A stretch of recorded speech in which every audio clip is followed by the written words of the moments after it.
توانائی دیتی ہے, پورا مضمون باندھا ہے. اعلیٰ حضرت کہتے ہیں بہروپیہ تھا, مداری, روپ بدل بدل کے دکھایا کرتا تھا, بادشاہوں سے انعام لیتا تھا. ایک دن اورنگزیب عالمگیر کے پاس آ گیا, کہنے لگا میں روپ بدلوں گا, اگر آپ پہچان نہ سکے تو میں انعام لوں گا. آپ نے فرمایا میں کوئی ایسے ویسا بادشاہ نہیں. کہا مجھے دھوکہ دینا مشکل ہے. کہا نہیں میں روپ بدلوں گا. حضرت اورنگزیب عالمگیر بڑے نیک بادشاہ گزرے, بڑے پرہیزگار. وہ بہروپیہ کہنے لگا میں روپ بدلوں گا, آپ نہیں پہچان سکیں گے. فرمایا چل جتنا تیرے اندر زور ہے لگا لے. حضرت نے اعلان کیا کہ میں نے فوجی بھرتی کر دے, 2 ماہ کے بعد ٹیسٹ ہوگا. وہ 2 مہینے دوڑتا رہا, رنگ روپ بناتا رہا, آیا ٹیسٹ دینے, 2-3 سپاہیوں کا امتحان لیا. اس کی باری آئی تو 10 روپے دیے, کہنے لگے تیرے آنے جانے کا کرایہ میں نے تجھے پہچان لیا ہے. کچھ دنوں کے بعد جانے لگے سفر پر تو بھکاری آ گئے خیرات مانگنے. اس نے بھی سارے منہ پر سیاہی مال لی, کپڑے پھاڑ لیے, سر کے بال مڈا لیے, پگے تک کٹا لی, بدرنگ ہو کے آیا. کاسا آگے کیا تو حضرت نے 10 روپے ڈالے, کہنے لگے تیرے آنے جانے کا کرایہ میں نے پہچان لیا ہے. کچھ دن گزرے تو ٹیچر کی ضرورت تھی. اس نے مونچھیں بڑی کر لی, داڑھی نکلی لگا لی, سر پہ جنا کیپ پہن لی, ایک شیروانی لے لی اور ہاتھ میں چھڑی پکڑ کے آیا. کہنے لگا میں استاد ہوں, 2-4 بندوں کا امتحان لیا, اس کی باری آئی تو 5 روپے دیے, 10 روپے دیے, کا تیرا کرایہ میں نے پہچان لیا. 2 سال گزر گئے. وہ جب بھی آتا حضرت پہچان لیتے. ایک دن سفر پہ جا رہے تھے, بہت بڑا لشکر تھا, جہاد کرنے جا رہے تھے اورنگزیب عالمگیر. تو دیکھا ایک پہاڑی ہے, پہاڑی پہ لوگ جا بھی رہے ہیں آ بھی رہے. اورنگزیب عالمگیر پوچھنے لگے یہاں کیا ہے؟ کہنے لگے بابا جی بیٹھے ہیں دعا کرتے ہیں, اللہ کے نیک بندے ہیں. اورنگزیب کہنے لگے یار پرانے لوگ سارے ہی اللہ والوں کو مانتے, یہ بھی مصیبت آئی ہے جتنی نہیں آئی ہے, سارے لوگ ہی مانتے. کہنے لگے ذرا میں دعا نہ کرا لوں, بچے کام جا رہا ہوں. اورنگزیب بادشاہ تھے, بادشاہ لوگ نازک مزاج ہوتے ہیں. گھوڑے سے اترے, بڑی مشکل سے پہاڑی پہ چڑھے, اوپر گئے تو لائن لگی ہے, بابا جی غار میں بیٹھے. کہنے لگے میں نے ملنا, میں اورنگزیب ہوں. انہوں نے کہا ہمارا بابا اس طرح کا پیر نہیں کہ امیر آئے تو رنگ اور ہو, غریب آئے تو اور ہو, یہاں اگر ملنا ہے تو لائن میں لگ جاؤ, سب ایک جیسے. اب لائن میں کھڑے ہو گئے, 50 آدمی آگے تھے, کہتے ہیں 51واں نمبر تھا. تھک گیا دھوپ میں کھڑا کھڑا. جب میں پہنچا غار کے دہانے تو میں نے بابا جی کے چہرے پہ نظر ڈالی تو بڑا نورانی چہرہ, بڑی خوبصورت لب و لہجہ. میں نے کہا میرے جیسا آدمی بھی پگڑی باندھ لے تو اچھا لگنے لگ جاتا ہے, بڑا خوبصورت انداز. کہتے ہیں میں ان کے پاس اتحیات کی حالت میں بیٹھ گیا. میں نے کہا حضور میں جا رہا ہوں جہاد کرنے, دعا کرنا. بزرگوں نے ہاتھ اٹھائے, اللہ اس کی مدد فرما, دین کو غلبہ عطا فرما, اسے دین کا سچا پکا سپاہی بنا. پھر تھپکی دی, 2-4 نصیحتیں نکال ڈالی.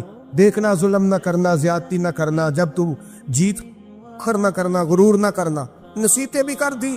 کہتے ہیں اب جب میں اٹھا تو 2-4 دینار بطور نذرانہ مسلح کے نیچے رکھے, اور الٹے قدم جب میں غار سے اترا انہوں نے رومال جاڑا روٹ کے کھڑے ہو گئے. کہنے لگے آج نہیں تو نے پہچانا, آج نہیں تو نے پہچانا, میرا انعام بنتا ہے, آج نہیں پہچانا, لا پیسے. اورنگزیب کہنے لگا یار تو نے حد کر دی, کہاں چڑھا کہاں کھڑا رہا, دھوپ میں تھک گیا, کمال کر دی بھائی تو نے.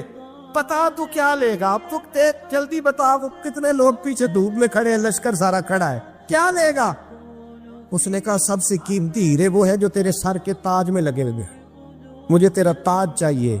او بھائیو سننا اور یاد رکھنا, میرے اعلیٰ حضرت کہتے ہیں بادشاہ نے سر کے اوپر سے تاج اتارا, بہروپیے کے قدموں میں رکھا اور کہنے لگے یہ لے, اور یہ تو تیرا مانگنے پر میں نے دیا ہے نا, میں واپس آتا ہوں تو آنا میں اپنی مرضی سے بھی تجھے دوں گا.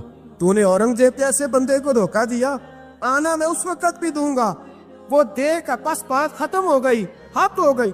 دے کر کہتے ہیں جب میں پلٹا نا واپس, بہروپیے نے آواز دی بادشاہ ٹھہر جا. تو میں نے پلٹ کے دیکھا تو کہنے لگے یہ اپنا تاج لے جا, اٹھا اور لے جا. میں نے کہا 2 سال بیت گئے تجھے محنت کرتے, آج قابو آیا تو لے جاؤ. کہنے لگا لے جا, مسئلہ سمجھ میں آ گیا. میں نے کہا مجھے بھی تو سمجھانا.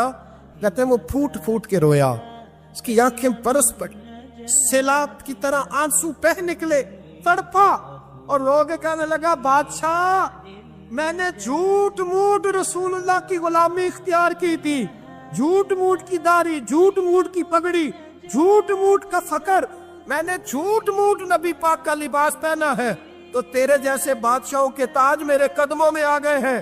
اگر میں سچ مچ رسول اللہ کا غلام بنوں گا تو اللہ کیا کچھ عطا فرمائے، اللہ کتنی نعمتوں سے نوازے۔ میرے اعلیٰ کیا فرماتے ہیں؟ اعلیٰ حضرت فرماتے ہیں فرشتے بھی کرتے ہیں تعظیم میری۔ کون جی؟ اللہ ایسا عقیدہ بھی کم ملے گا جو بریلی کے امام کا عقیدہ ہے، ایسا بھی کم۔ کہتے ہیں فرشتے بھی کرتے ہیں تعظیم میری۔ کیوں؟ فرمانے لگے فدا ہو کے ان پر یہ عزت ملی۔ بغداد کے ایک درویش عالم تھے، تو وہ جب بھی نماز پڑھاتے نا تو کسی تاجر کی 2 بیویوں کے بارے میں دعا مانگتے۔ توجہ ہے میری بات پر؟ نماز پڑھاتے تو کہتے اللہ اس تاجر کی 2 بیویوں کو اپنی خاص رحمتیں عطا فرما۔ ایک دن لوگ ان کے گرد اکٹھے ہو گئے، کہنے لگے بابا جی بتائیں تو صحیح وہ بیویاں کون تھی جن کے لیے آپ دعا مانگتے؟ تو فرمانے لگے میرے شہر کا ایک تاجر تھا، بہت بڑا تاجر تھا، مالدار تھا پر بے اولاد تھا۔ اسے بغداد سے ملک شام جانا پڑتا تھا تجارت کرنے، اور کئی مہینے اسے شام کے ملک میں رہنا پڑتا تھا۔ اس نے اس طرح کیا کہ وہاں بھی ایک شادی کر لی۔ توجہ ہے نا میری بات پر؟ کیا کر لیا اس نے؟ دوسری شادی کرنا مرد کے لیے جائز ہے، تیسری کرنا بھی، چوتھی کرنا بھی بیک وقت، مگر اگر انصاف کر سکے تو۔ اگر چاروں میں ہم نہ آدھا مسئلہ سنتے ہیں اور آدھا ہی بیان کرتے ہیں، اگر انصاف نہ کر سکے پھر اس کے لیے 4 جائز، پھر وہ ایک ہی رکھے گا۔ تو عزیز دوست دوسرا نکاح کر لیا، شادی ہو گئی۔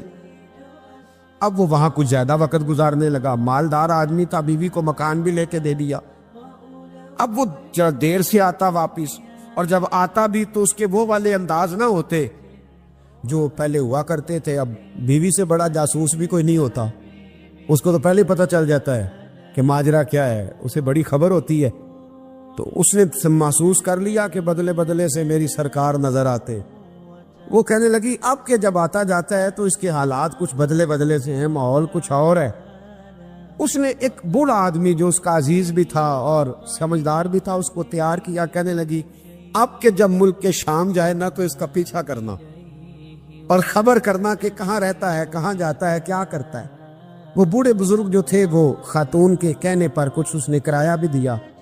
وہ اس تاجر کے پیچھے گئے اور واپس آ کے خبر دی۔ کہنے لگے کہ یہ تو 2-3 سال بیت گئے، اس نے وہاں بھی شادی کی ہوئی ہے، تجھے بتایا ہی نہیں۔ ابھی بھی بڑی سمجھدار تھی، حوصلہ مند، زیرک، اس نے شور نہیں مچایا۔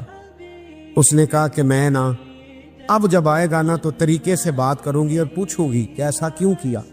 اور یہ بھی اس نے آ کے بتایا کہ اگر تیرے ساتھ نکاح کے بعد اسے اولاد نہیں ملی تو اولاد وہاں بھی کوئی نہیں، یہ مکمل تفصیلات۔ اب جب اس دفعہ خامند آیا تو آتے ہی وہ بیمار ہو گیا، کمزور ہونے لگا۔ اب خاتون نے مناسب نہیں سمجھا کہ آتے ہی دڑام سے میں اس کے سر پر یہ پھوڑ دوں کہ تو نے نکاح کیا ہوا ہے اور مجھے بتایا نہیں۔ وہ ذرا تسلی میں رہی، کچھ وہ بیمار تھا، حوصلہ رکھا، خدمت کرتی رہی۔ کچھ دن گزرے تو وہ تاجر انتقال کر گیا، فوت ہو گیا۔ اب راز کھل نہ سکا، عدت گزاری، اور جب سارا مال جمع کیا نا تو اشرفیوں کی بوریاں بھر گئی۔ سارا مال اس بی بی کا، 4 بوریوں میں اشرفیاں، 4۔ یہاں تو پیٹ کا دوزخ ہے، معاذ اللہ بھرتا ہی نہیں۔ حل من مزید، حل من مزید۔ وہ جو کہتے تھے نا کہ بس باہر چلا جاؤں اور باہر میں کچھ تھوڑے سے پیسے کما کے 2-3 سال میں لوٹ آؤں گا، پھر یہاں آ کے کوئی کاروبار کروں گا، وہ گئے ہیں تو واپس نہیں آئے۔ وہ جو کہتے تھے نا بس میں نے اتنا سا کاروبار کرنا ہے کہ مکان بن جائے، انہوں نے 4 مکان بھی بنا لیے ہیں، لیکن بریک حل میں مزید کی دوڑ ہے۔ اب 4 بوریاں اس عورت نے چھپائے رکھی، کوئی بندہ نہیں جانتا بغداد میں کہ ملک کے شام میں تاجر کی دوسری بیوی بھی ہے۔ جب وہ فارغ ہوئی تو اس نے اس بوڑھے جاسوس کو پھر بلایا اور 2 بوریاں اونٹ پہ رکھی، خود بھی ساتھ بیٹھی اور ملک شام گئی۔ اللہ اکبر۔ وہ بزرگ کہتے ہیں میں ایسے نہیں دعا کرتا۔ اس کو جا کے کہنے لگی میں اکیلی وارث نہیں ہوں، آدھے کی وارث تو بھی ہے۔ میں اکیلی وارث نہیں، یہ تقسیم وراثت ہے، آدھی کی وارث تو بھی ہے، تو رکھ اپنے پیسے۔ مجھے پتہ ہے اس نے نکاح کیا تھا پر مجھے بتایا نہیں تھا، تو رکھ اپنے پیسے، میں تجھے دے رہی ہوں، آدھے تیرے ہیں آدھے میرے ہیں۔ اس نے نظر اٹھائی تو رو پڑی، کہنے لگی نہیں اب یہ سارے تیرے ہی ہیں۔ اگر تو اللہ سے ڈرتی ہے تو میں بھی رب سے ڈرتی ہوں، اگر تو مصطفیٰ کریم کا کلمہ پڑھتی ہے تو میں بھی اسی نبی کی ماننے والی ہوں۔ کہا بات کیا ہے، میرا کیوں ہے سارا؟ تو وہ خاتون کہنے لگی وہ 2 سال 3 سال سے میرے ساتھ نکاح تھا اور اس نے بتایا تھا مجھے کہ میری بیوی بھی ہے، اور میں غریب تھی تو میرے والدین کو بھی بتایا تھا کہ میری دوسری شادی ہے۔ یہ مکان اس نے مجھے لے کے دیا تھا، میرے تمام اخراجات وہ پورے کرتا تھا، نان و نفقہ کا خیال رکھتا تھا، لیکن اب کہ جب وہ آیا تو وہ بیمار تھا۔ اس نے مجھے بتایا کہ مجھے طبیب نے بتایا ہے کہ میں شدید بیمار ہوں، شاید بچ نہ سکوں۔ تو کہنے لگی وہ مجھے کئی لاکھ روپے بھی دے گیا اور جاتے دفعہ مجھے طلاق بھی دے گیا، فارغ کر گیا۔ کہنے لگا تو جہاں چاہے میرے بعد نکاح کر سکتی ہے، اور کہنے لگا میں چاہتا تھا پہلی بیوی کو بتا دوں، موقع نہیں بنا اور اس کا دل نہ ٹوٹے، بتا نہیں پایا، لہذا وہ مجھے ڈھیر سارے پیسے دے چکا ہے، سارا میرا حصہ مجھے پہلے سے دے چکا ہے۔ میری بہن اب یہ 4 بوریوں میں سے 2 میری نہیں بلکہ 4 کی 4 ہی تیری ہے، تو ہی اس کی حقدار ہے۔ تو بزرگ کہتے ہیں مجھے بتاؤ جن کے اندر اس قسم کے تقوی کی جھلک ہو ان کے لیے ہر نماز کے بعد دعا مانگنی چاہیے کہ نہیں مانگنی چاہیے؟ حضرت عمر کے زمانے میں نا ایک نوجوان تھا، نیک تھا، مسجد جایا کرتا تھا رات کو۔ تو مسجد جا رہا تھا تو رستے میں ایک عورت نے دعوت گناہ دی، ابن عساکر نے اس کو لکھا ہے۔ تو نوجوان تھا، خواہشات تھی، کچھ طبیعت مائل ہو گئی، ابھی ادھر جا ہی رہا تھا کہ کسی نے آیت پڑھ دی والی من خاف مقام ربی جنتان، جو رب کے سامنے کھڑے ہونے سے ڈرے گا اللہ 2 جنتیں دے گا۔ واقعی ڈر گیا، وہ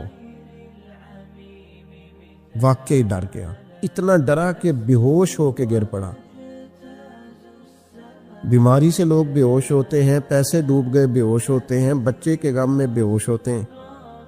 سچ بتاؤ کبھی خوف خدا سے بھی بے ہوش ہوتا کوئی دیکھا ہے؟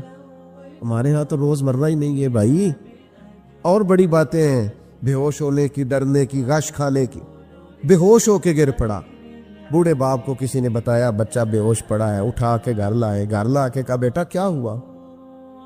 نوجوان ہے، چڑھتی جوانی ہے پر پاکیزہ بڑی ہے۔